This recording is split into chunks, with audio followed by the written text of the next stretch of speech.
ஏதோ ஒன்று நம்ம வந்து எதிர்பார்த்துட்டே இருந்தோம்னா கடைசியாக புஷ்ஷுன்னு போயிடும். அது மாதிரி தாங்க எனக்கும் நடந்துருச்சு. ஈவினிங் போல் பிள்ளைங்க வந்தோடனே நம்ம வீட்டில் காளான் வந்திருக்கு இல்லையா, அதை போய் பறிச்சுட்டு வருவோம் வாங்கன்ட்டு பிள்ளைங்களை அழைச்சிட்டு போனேன்.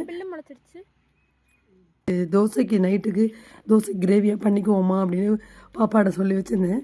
சரிம்மா வாம்மா போய் நம்ம பிக்கலாம் அப்படின்ட்டு வீடியோவும் எடுப்போன்ட்டு இங்கேருந்து நல்லா ஆர்வமாக கிளம்பி போயிட்டாங்க.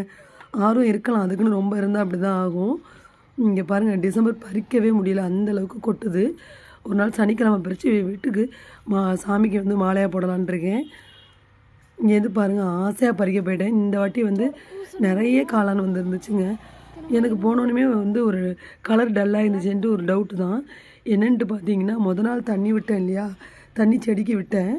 அது என்ன ஆயிடுச்சுன்னா, அப்படியே போய் அந்த காளானில் பட்டிருக்கும் போல்.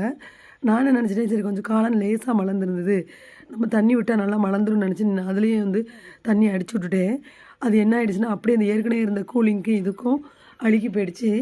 போச்சுடா அப்படின்ட்டு எல்லா காளானையும் பார்க்குறேன், எல்லா காளானுமே அப்படி தான் இருந்திருக்கு.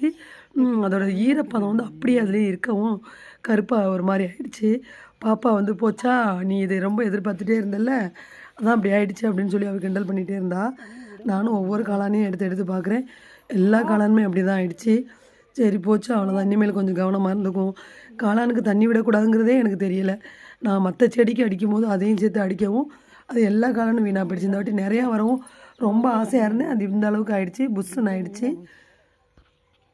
என்ன மாதிரி ஒரு அறிவாளி யாரும் இருக்க மாட்டாங்க காளானுக்கு தண்ணி அடிக்கிறவங்க.